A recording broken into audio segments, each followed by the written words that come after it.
12시 많은 참여 바랍니다. 두 분과 함께 하겠습니다. 토마토 투자클럽 김민주 전무가 알파경제 김종윤 회사입니다. 안녕하세요. 네, 안녕하십니까.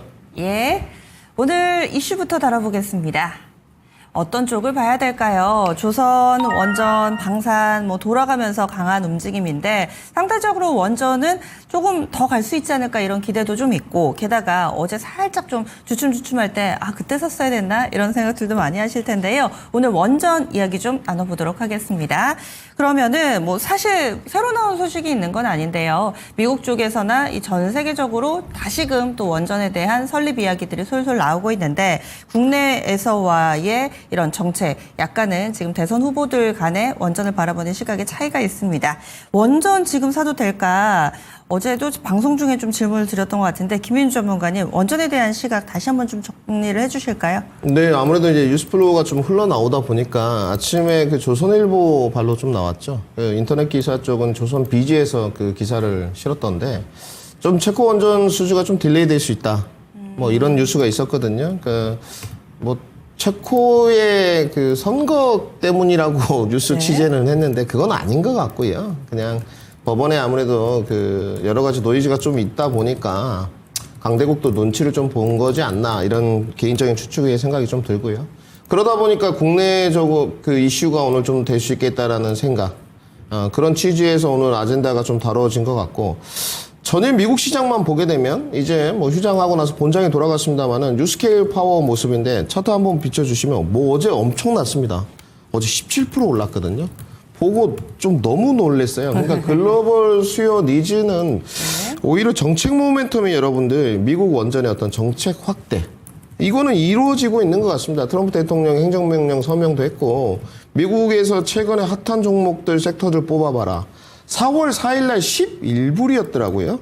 이 종목을 지금 며칠 전에도 한번 언급드렸는데 그때 그 전고점 아직 못 넘어갔었거든요.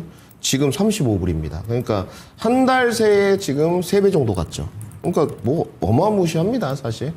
국내도 사실 그러면 원전 종목들이 나빴느냐? 그렇진 않죠. 근데 월요일 날 조금 갭상승하면서 차익 실현이 중소형 종목 중에서 많이들 좀 나왔고, 에너빌리티도 하루 음봉 섰는데 전일 같은 경우 또 양봉 전환했거든요. 결국은 국내에서 어떤 대장주 역할을 했던 특정 기업에 따른 뉴스플로우의 그 하방 경직성, 이런 것들이 좀 오늘 생길 것 같고, 그 다음에 이제, 밑에 있는 하부 종목들이 같이 좀 동달아서 내려가지 않겠느냐. 이때 과연 기회가 되겠느냐. 이게 핵심적인 그 골자의 질문인 것 같습니다. 저는 기회라고 보고 있습니다. 답변부터 좀 드리면 눌림목 내지는 단기 조정은 매수 기회로 좀 바라봐야 된다. 이 첫 번째를 먼저 말씀드리고요. 그 이유가 무엇이냐. 아까 우리가 유스케일 파워의 주가 모습도 봤지만 미국의 원전 정책 확대가 되고 있다. 분명히 팩트적인 요소로 확인이 됐다는 거. 그 다음에 유럽 쪽 어떻습니까? 유럽도 지금 전부 다 탈원전에서 정책 변화를 다들 시사하고 있지 않습니까? 이게 좀 달라진 부분. 그 정책 변화의 시사에 위의 가지를 따라서 올라가 보면 전력 수요 니즈. 그럼 국내는 어떠냐? 국내도 어제 지금 마지막 토론이었죠? 그 3명의 후보들, 4명의 후보들께서 다들 그 이야기를 하시더라고요. 에너지에 관한 이야기를. 공감했고요. 취지는 좀 다르지만 모든 후보들의 에너지 확대에 대해서는 조금 생각을 하고 있고 이 원전의 문제에 대해서도 그래도 좀 긍정적으로 바라보고 있구나. 물론 사회적 합의에 지엽적인 부분이 남아있지만 이런 부분 거시 관점을 봤을 때 분명히 모멘텀 작동은 계속 해간다. 그러면 여러분들 이제 대장주로 조금 봐봐야 되겠죠. 솔직하게 이게 이제 직관적인 질문이고 우리 시청자분들이 가장 고뇌하는 부분이죠. 이거 어디서 좀 하방 경직성 만들어지겠습니까? 에너빌리티 모습인데 지금은 일단 기회는 없고요. 오늘 이런 아까 그 조선일보발 특정 언론 기사들 발로 해서 이것이 이제 내려간다면 4만 원을 좀 깨고 내려갔을 때 기회가 좀 될 것 같고요. 지금으로서는 한 3만 5천 원 정도의 하방 경직성 확인이 좀 필요하지 않나 말씀을 드려야 될 것 같고 다른 종목들도 그렇습니다. 그 종목들을 보면서 하방 경직성 확보를 해야 되겠지만 일단 에너빌리티가 3만 5천 원 언저리에서 하방 경직성이 안 만들어진다면 다른 종목들 스모켈 종목들이 하방 경직성이 따로 만들어지겠습니까? 그럴 일은 없다고 좀 저는 판단하고 있거든요. 그래서 대장주가 이제 하방 경직성 만들어졌을 때 우리 시청자분들은 에너빌리티를 공략을 직접적으로 할지 아니면 밑에 있는 하부 종목들 스몰캡 종목들을 할지 그 부분은 결정을 하셔야 될 것 같고 저는 지금 스몰캡 종목들 공략을 해봤거든요. 근데 성공으로 마무리되었습니다. 그러니까 여러분들도 이 부분에 관한 의사결정을 거쳐서 공략 포인트를 잡아보자. 저는 조정 구간 매수 기회다 정리해드리겠습니다. 네.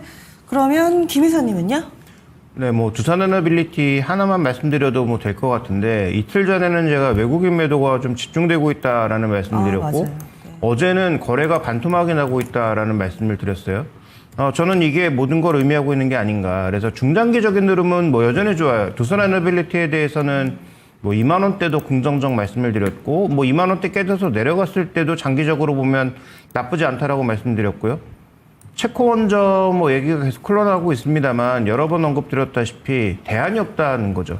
그러니까 지금 두산에너빌리티나 한수원을 밀어내고 만약에 프랑스를 선정하는 순간 그때부터 공기와 공사 금액은 알 수 없는 수준으로 가는 겁니다. 이미 여러 번 확인된 상황이고요. 가장 최근에 했던 그동안 가격도 안 좋고 뭐 공기도 워낙 안 좋아서 수주 하나도 못 하다가 결국 영국과 하나 수주해서 했더니 공사비는 4배, 공기는 2배가 늘어난 EDF랑 할 거면 하면 되는 거죠. 대신에 그만큼 돈을 물어내면 되는 거고 체코가 그런 어리석은 선택을 할 가능성은 저는 제로라고 보고 있고 체코는 계속 우리랑 하고 싶으나 유로존에서 가장 큰 힘을 발휘하고 있는 프랑스의 눈치를 볼 수밖에 없는 상황에서 조금 지연되고 있는 것이고 그 다음에 지금 현대건설을 포함한 종목군들의 반등의 기저, 두산에너빌리티 반등의 기저에는 체코원전을 포함한 유럽 쪽보다는 미국 관련 이슈가 더 많이 깔려 있었다라고 좀 봐야 될 것 같습니다. 그래서 현대건설만 올라온 것이 아니라 지금 뭐 DLNC를 포함한 이 연관된 종목군들이 다 올라온 상황임을 고려해 본다면은 지금은 트럼프 대통령의 정책 이런 것들이 오히려 더 강한 주가의 상승 모멘텀이었고 저는 오히려 탄력이 둔화되고 있는 게 이런 이슈가 노출되면서 탄력이 둔화되고 있는 게 아닌가라고 보는 거죠. 그러니까 체코는 시간이 걸리지만 어차피 될 수밖에 없는 거고 체코가 결국 그 본계약이 체결이 되면 그 외 나머지 동유럽 지역 쪽에서도 추가적인 수주가 나타날 가능성 여전히 높게 보고 있는데 최근에 주가를 급하게 끌어올렸던 핵심 포인트는 미국이 원전을 4배로 늘리고 그다음에 SMR과 관련된 추가적인 계약들이 여러 가지 형태로 체결되고 있다는 게 핵심 포인트였고 이게 이제 노출된 상황이니까 일정 부분 차익을 실현하고 싶은 사람들의 매물도 나오고 있는 것이다. 네. 이렇게 좀 봐야 될 것 같습니다. 그래서 전략적으로는 저도 동일한데요. 일단 급하게 덤벼드시기보다는 현재 두산에너빌리티의 단기적인 변동성을 좀 확인하면서 천천히 가시는 것을 말씀드리고 싶고 긴 방향에선 이 방향은 정해진 거 아니에요? 지금 원전을 대체해서 기저발전으로 할 수 있는 게 뭐가 있겠습니까? 태양광 풍력 물론 좋고 해야 되지만 이걸 메인으로 가져갈 수는 없는 거죠. 그러니까 그런 차원에서 놓고 봤을 때 우리나라를 포함한 전 세계 지역에서 모두 원전이 늘어나는 건 맞고 그 방향에 투자하는 것도 맞으나 최근에 주가를 끌어올렸던 강력한 모멘텀들이 모두 노출되어 있는 상황에서는 조금은 순서를 기다리거나 아니면 조정을 기다렸다가 접근하시는 것이 좋겠고 그에 대한 가장 중요한 리트머스 시험지는 두산에너빌리티가 어떤 모습을 보이느냐 여기에 달려있다 이렇게 좀 봐야 될 것 같습니다. 네, 두산에너빌리티를 중심으로 해서 이 모든 재료들이 좀 녹아있다라는 것이 김 이사님의 시각이었고 그리고 전문가님 같은 경우는 이 눌림목 조정 시에 매수 가능하다라고 얘기를 해주셨는데 그렇다면은 오늘 좀 조정을 받게 되면 바로 접근이 아니고 좀 여유 있게 매수 시점을 좀 타진하는 그런 전략인지 아니면은 뭐 깊게 한 번이라도 조정 나오면 그때 접근해도 된다고 보시는지와 그리고 토픽 종목이 원전 중에 있으시다면 이 부분도 같이 좀 알려주세요. 근데 우선 그 첫 번째는 뭐 급하게 내려갔을 때 안 될 것 같고요, 접근은. 아까도 서두에 잠깐 언급을 드렸는데, 저 에너빌리티가 이제 조정을 받아서 하방 경직성이 지금 현재 그 시간으로 확인해 보면 35,000원 정도로 보여져요. 근데 이제 뭐 본장 열리면서 거래량이나 거래 대금을 좀 확인해 봐야 될 것 같은데, 올해 제가 계속 김민준의 키워드 중에 확인하자. 내가 원하는 가격에 사더라도 매크로 변수나 대위 변수가 막 심각하게 조금 인식이 되면 훅 내려가니까 또 기간 투자가 길어지잖아요. 그래서 저는 요즘에 철저하게 3분할 매수 원하는 가격 안 오면 잘 안 삽니다. 그 뭐 사실 원하는 가격에 4월에 한번 사봤다가 관세 바람 부니까 휘청하더라고요. 네. 그렇기 때문에 원전도 마찬가지입니다. 이 악재가 어떻게 읽혀질지는 모르니 단지 저도 김종기 기사님과 더불어서 마찬가지로 네. 원전의 중장기 관점에 관해서 뭐 대체제가 지금 있나요? 뭐 없기 때문에 재생에너지로 충분한 이러한 사회적 니즈를 채울 수 있었다면 굳이 뭐 원전 안 나왔겠죠.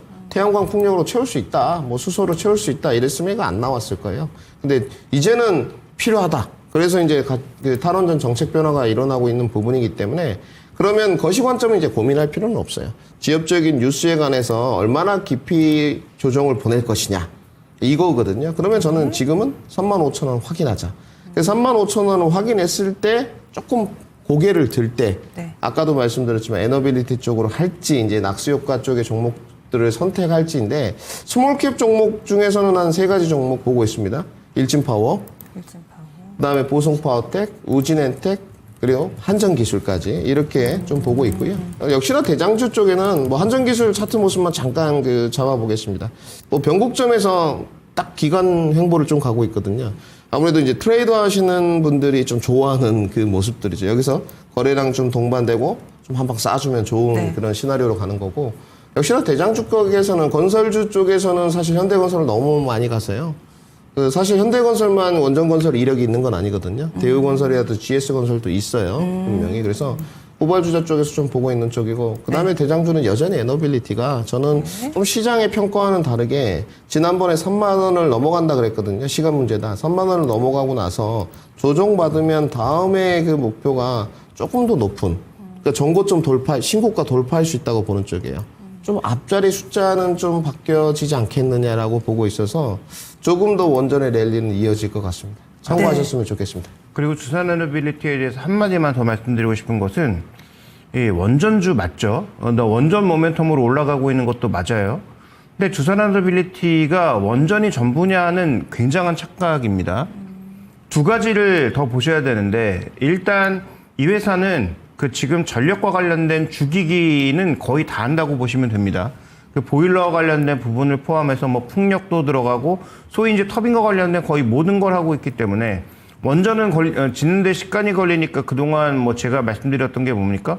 천연가스와 관련된 발전이 단기간에는 강하게 늘어날 수밖에 없다는 말씀드렸고, 그와 관련된 복합화력 주기기도 다 합니다. 그러니까 그런 모멘텀도 있다는 거 잊으시면 안 되고요.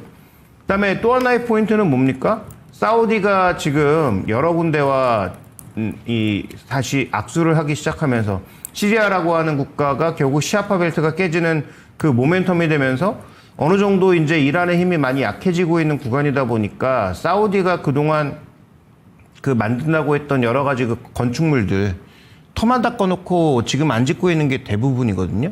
제가 지난달에 이제 사우디를 다녀온 그 유튜브를 확인했는데, 네네. 그 여행 유튜버가 네. 정말로 그 홍해 지역의 그 건설 현장만 다니면서 찍은 거예요. 아, 관광을 하신 게 아니라.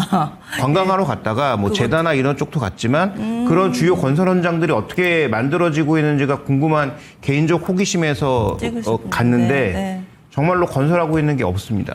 터만 닦고 있거나 터 닦고 있는 상황에서 건설이 일부 진행된 상황에서 멈춰 있다는 거죠.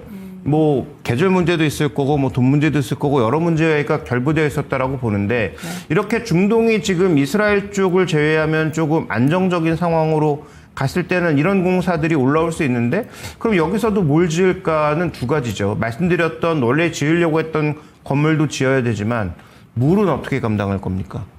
그러면 해수담수화 플랜트 같은 거 엄청나게 해야 되는데, 네. 해수담수화 플랜트의 글로벌 탑티어가 또 두산에너빌리티라는 것도 잊으면 안 되죠.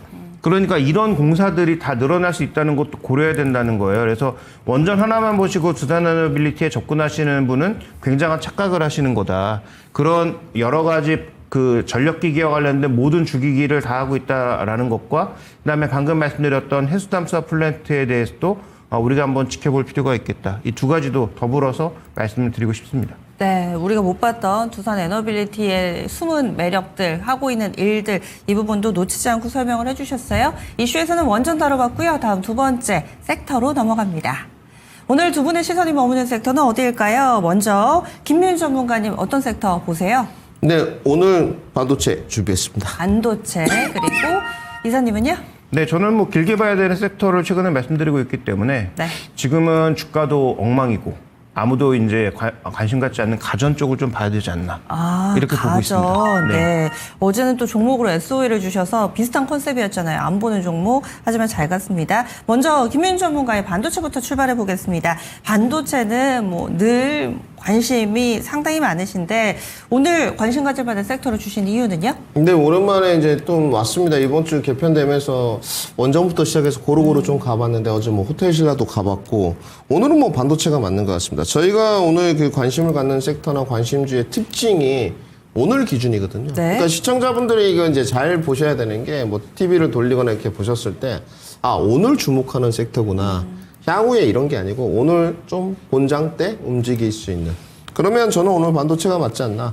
저는 필라델피아 반도체 지수를 안 볼 수 없겠죠. 지금 뭐 하루 쉬고 움직였는데 역시 가장 좋았습니다. 어제 3.38%가 움직였기 때문에 지금 뭐 솔직히 다른 말 필요 없고 미국 증시의 상승은 필라델피아 반도체 지수와 같이 커플링 되고 있다. 뭐 거의 80, 90% 맞는 말 같거든요. 어제 3.38%가 오르면서 매그네피션트의 종목들을 끌어올렸고 여기에 이제 뭐 테슬라 정도가 이제 뭐 반도체와는 조금 괴리가 있는 쪽인데 저는 그렇게 본다면 역시나 국내에 오늘 반도체 종목을 주목해 봐야 되고 어제 체감 지수가 좀 안 좋았어요, 여러분들. 개별 뉴스가 있던 쪽들만 좀 갖고 뭐 조선방산이고 오늘은 반도체 쪽에 한번 키 맞추기로 가지 않겠느냐 이런 생각이 들고 있고요. 미국 반도체 지수의 이제 급등이라고 좀 봐야 될 것 같습니다. 3.38%니까 결국은 AI 인프라 투자 기대감 확대고 오늘이죠. 이제 미국 시간으로 여러분들 새벽이 되니까 엔비디아 실적 나올 겁니다. 큰 영향력은 없을 것이다. 이틀 전에 정리를 해드렸는데 지금도 공이 생각은 비슷하고 단지 잘 나왔을 때 영향력은 좀 있을 것이냐 그건 있을 것 같습니다. 뭐 하이닉스가 조금 같이 삼각편대로 옷깃이 묻어서 갈 것 같고요. 엔비디아의 상승은 결국은 이제 큰 골자를 이렇게 보면 국내 반도체 수급 기대고 오늘 필라델피아 반도체 지수 상승도 국내 반도체 그 수급 기대거든요. 어제 그 공개 방송을 했는데 모 그 유저분이 정말 멋진 용어를 하나 말씀해 주셨는데 어떤?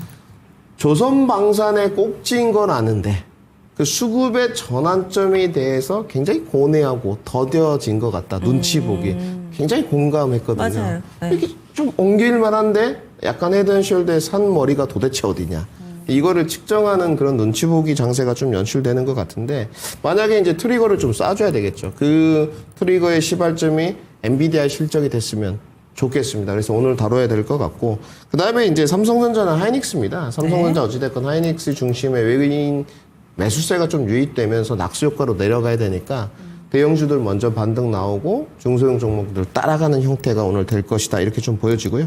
오늘은 반도체가 시장의 방향성과 여러분들 수익률 모두 좀 주도하지 않겠느냐. 저는 이렇게 판단이 들어서 오늘 반도체 섹터 관심 섹터로 준비해봤습니다. 네, 김윤 전문가 어제 오늘 반도체 섹터 계속 주목하고 있고요. 이번 주에 어찌 보면 가장 중요한 이벤트 가운데 하나인 엔비디아의 실적 발표, 그 모멘텀이 아직 공개되기 전이기 때문에 계속 강조를 해주시는 것 같아요. 그러면은 김 이사님은 가전이라고 해주셨는데 가전은 이 IT 반도체와는 좀 별개인 거죠? 네, 뭐 크게 보면 연동이 있기도 하지만 또 네. 우리가 가전이라고 하면 범위가 워낙 넓잖아요. 네. 뭐 TV도 있고 뭐 냉장고도 있고 여러 가지 이제 백색 가전부터 포함해서 뭐 그다음에 뭐 에어컨 같은 이런 기기들도 있는데 일단 실적이 나쁠 것인가? 저는 2분기까지는 오히려 나쁘지 않을 가능성이 높다 이렇게 보고 있는데요. 두 가지 때문이죠. 하나는 관세 이연 수요가 있지 않나. 그러니까 관세가 계속 7월 9일까지 다 미뤄진 상황이죠. 결정이. 그러다 보니까 실제로 최근에 이제 진행되는 걸 보면 뭐 트럼프 대통령이 얘기했던 60%의 고율 관세 뭐 이런 건 없을 것 같기는 한데 그래도 어찌 될지 모르잖아요. 뭐 섹터별로는 뭐 10%에서 20%, 10%는 기본이고 그 이상 뭐 받을 수도 있는 상황이다 보니까 그러면 뭘 살 거라면 안 살 거면 모르겠지만 살 거라면 먼저 사야 되는 거 아니야라는 수요는 분명히 있을 거라고 보고요. 그다음에 지금 우리나라뿐만 아니라 지역별로 날씨가 생각보다 굉장히 좀 빨리 더워지는 효과 이런 게 좀 있는 상황이고요. 느껴져요, 네. 뭐 유럽도 상대적으로는 좀 건조한 편이기 때문에 여름이 건조한 편이기 때문에 뭐 날씨는 더워도 그동안 에어컨 수요가 거의 없었지만 최근에는 좀 달라지고 있잖아요. 그러면서 우리나라에서 벌써 지금 에어컨 판매가 뭐 늘고 있다 이런 얘기가 뉴스로도 뭐 나오고 있는 상황이란 말이죠. 그러면 그런 계절 가전 수요와 더불어서 관세 이연 수요가 있다면은 일단 2분기까지는 실적은 그렇게 나쁘지 않을 것으로 보이는데 여러 가지 악재로 인해서 LG전자, 우리나라에서 이제 가전이라고 부를 수 있는 건 삼성전자 있지만 삼성전자는 가전이 주가를 결정하진 않기 때문에 가전이 주가를 결정하는 건 LG전자와 하나라고 봐야 될 텐데 LG전자의 지금 주가는 밸류 기준으로는 역대 최저점에 온 거죠. 그러니까 뭐 TV도 중국에 밀려, 그 다음에 뭐 가전도 안 팔려, 그 다음에 뭐 매출도 뭐 정체돼 이런 여러 가지 이유들이 겹쳐 있다 보니까 밸류는 PB 기준으로는 역대 최저점에 왔는데 그러면 여기서의 반전 포인트는 뭐냐? 최소한 실적이 그렇게 최악은 아니라는 점 정도는 우리가 확인해야 되고 그 다음에 자회사 실적이 전체 실적에는 붙어 있잖아요. 별도 실적도 있지만 연결 실적으로는 이노텍하고 디스플레이 실적이 붙어 있는데 디스플레이하고 지금 LG이노텍도 만약에 터닝하는 모습을 보이거나 최소한 더 이상 나빠지지 않는 것만 확인하면 저는 주가는 더 나빠지기보단 반등할 가능성이 높다고 보고 있습니다. 그래서 LG전자가 당장 주가가 올라갈 가능성은 뭐 1%도 없어 보이는데 중장기적인 관점에서 보면 역대 밸류 저점으로 떨어진 지금의 현재의 상황은 투자 관점에서 본다면 조금씩 관심을 좀 가져야 될 영역이 아닌가. LG전자 투자에서의 핵심 포인트는 고점을 낮추는 겁니다. 예전에 뭐 이 종목의 목표가를 한 뭐 14만 원 받다, 뭐 12만 원 받다 그 정도 가긴 어렵다는 게 핵심이고요. 다만 이렇게 역대 최저로 떨어졌을 때도 뭐 손절을 하거나 피해가야 되느냐? 저는 투자 관점에서 보면 그렇진 않을 거다. 그 다음에 이 회사가 LG전자의 조주환 사장이 계속 그 어필하고 있는 게 뭡니까? 우리 B2B로 바뀌고 있어. B2C 아니거든. 계속 외치고 있거든요. 근데 시장에서 누구도 그걸 안 믿고 있죠. B2B 매출이 실제로 늘어나고 있으나 아직은 B2C 매출이 많거든요. 그러니까 회사가 아무리 우리 뭐 신소재 개발도 해 B2B 매출 늘고 있어. B2B 쪽의 성장이 많이 나와라고 백날 외쳐봐야 시장에서 아직까지 그런 인식이 먹히지 않고 있는 건 결과물로 보여주지 못하고 있기 때문인데 그런 부분들이 좀 더 가시화된다면 LG전자가 정말 하고 싶어하는 B2B가 늘고 있구나 라는 것과 회사 인식 자체가 달라지면서 밸류 기준으로는 조금 제자리를 찾을 가능성이 있지 않느냐 이렇게 좀 봐야 될 것 같습니다. 네, 어찌 보면은 로우 리스크, 로우 리턴이라고도 볼 수 있을 것 같아요. 난 투자 성향이 주식을 하는데 조금 더 안정적인 거 하고 싶다. 빠질 가능성이 크지 않지만 하지만 고점에 대해서도 예전만큼 잘 가기는 힘들다라는 얘기도 함께 해주셨어요. 이 낮은 밸류에이션 측면의 종목군들 이 시간에 또 체크를 해봤는데 섹터까지 알아봤습니다. 그러면 종목 한번 보시죠. 대장정 관심주 두 분이 하나씩 골라주셨는데요. 먼저 김민준 전문가님. 세트락 아이 준비했습니다. 세트랙 아이 김 이사님은요? 네, 저는 오늘 준비된 종목은 어떤 종목을 고를까 좀 저도 고민을 좀 많이 했는데 일단 최근 들어서는 조금 소외된 섹터 쪽에서 저는 고르려고 하고 있거든요. 네. 그래서 심텍을 조금 골라봤습니다. 심텍. 그 고민의 답이 심텍입니다. 이유도 좀 궁금해지는데 먼저 세트랙 아이부터 짚어보겠습니다. 우주항공이에요. 요즘 이쪽도 들썩들썩 하는데 세트랙 아이를 골라주신 이유는 뭘까요? 네, 저도 뭐 이제 소외 섹터 쪽에서 관심 있게 좀 보는 게 성장주 안에서는 뭐 우주항공 자율주행 정도는 계속 보고 있거든요. 관찰이 필요하지 않겠습니까, 이쪽에. 근데 뭐 사실 그 세트랙 아이의 실적이 그 전년도는 굉장히 안 좋았습니다. 적자를 찍었는데 하반기부터 좀 좋아졌어요. 1분기 여러분들 흑자로 턴됐고요. 올해보다는 내년에 더 주목되는 실적입니다. 굉장히 스몰캡 종목인데 가이던스를 다들 냈더라고요. 그만큼 이제 실적 턴어라운드 되는 종목들 어느 섹터가 됐든 여기에 좀 주목하고 턴어라운드가 되면서 내년 실적도 좋아지는 쪽 주목을 하고 있습니다. 어찌됐건 오늘 관심주로 나온 쪽은 전일 미국 시장에서 우주항공 쪽이 또 좀 좋았습니다, 여러분들. 시세 분출들이 나쁘지 않았고 세트랙 아이 기준으로 1분기 흑자 전환이 되면서 그 실적 개선이 계속적으로 이어지지 않겠느냐 이렇게 좀 판단을 하고 있고 그 다음에 이제 위성 개발 쪽이죠. 여기가 이제 저궤도 위성부터 시작해가지고 뭐 그 며칠 전이죠. 트럼프 대통령이 이야기한 골든돔인가요? 뭐 이런 이야기 이때도 좀 묶어져서 갔거든요. 그 위성 개발 투자 확대가 조금 이루어진다면 핵심 역할을 할 수 있을 만한 종목이지 않느냐. 저의 판단은 그렇습니다. 그리고 이제 글로벌적으로 좀 보니까 우리나라는 그렇게 해당 사항이 없지만 그렇다고 해서 제가 이렇게 판단을 해보는데 우리나라가 로봇이나 자율주행 쪽 이렇게 우주항공 쪽 세 개를 놓고 봤을 때 그 시장의 생각은 우주항공이 제일 떨어지지 않느냐 이런 판단을 많이 하시더라고요. 전혀 그 와전된 정보고요.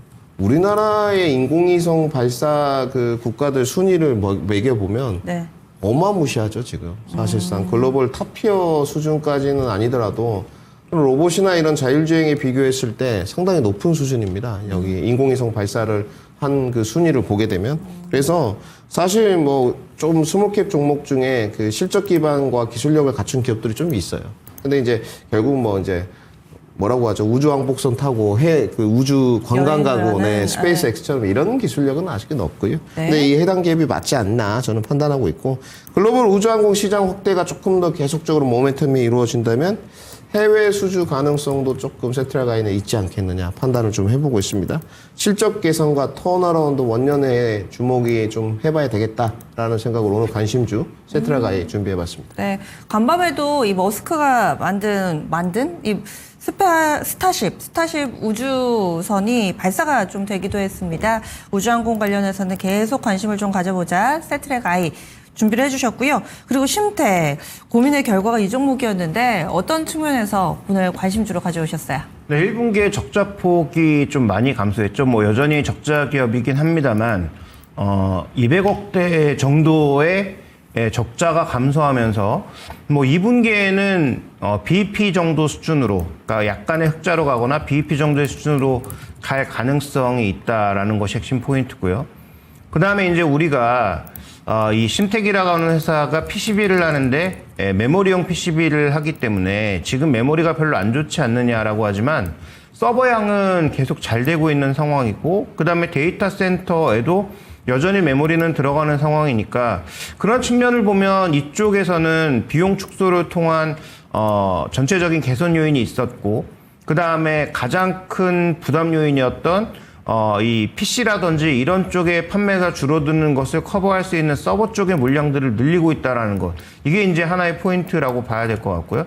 그 다음에 이제 중요한 것은 이 기판에서도 조금 고부가 가치가 있는 CSP라든지 아니면 시스템인 패키지 이런 쪽의 비중을 계속 올리려는 노력들이 2분기부터 시작점을 해서 3, 4분기에는 더 늘어날 가능성이 있다라는 거죠. 그러니까 우리가 이제 흔히 얘기하는 종목 투자에 있어서의 핵심은 저는 뭐 턴어라운드라고 보고 있는데 2분기에 뭐 의미 있는 흑자를 기록할 가능성은 낮지만 2분기를 기점으로 BEP가 맞아지면서 턴어라운드할 가능성이 높아진다면 그런 측면에서는 좀 관심을 가져야 되지 않을까. 지금 그래서 우리나라도 데이터 센터를 늘리고 전 세계적으로 데이터 센터가 늘어난다면 이런 FC, CSP 같은 패키지 쪽, 그 다음에 지금 뭐 SIP 같은 패키지 쪽은 전반적으로 늘 수밖에 없고, 서버형 메모리 PCB도 늘어날 수밖에 없다라는 관점에서 봤을 때, 뭐 심택을 포함한 이런 PCB 쪽에서 서버형 혹은 고부가 가치 기판을 만드는 그런 종목군들에 대해서는 좀 관심이 필요하지 않나라고 보고 있고요.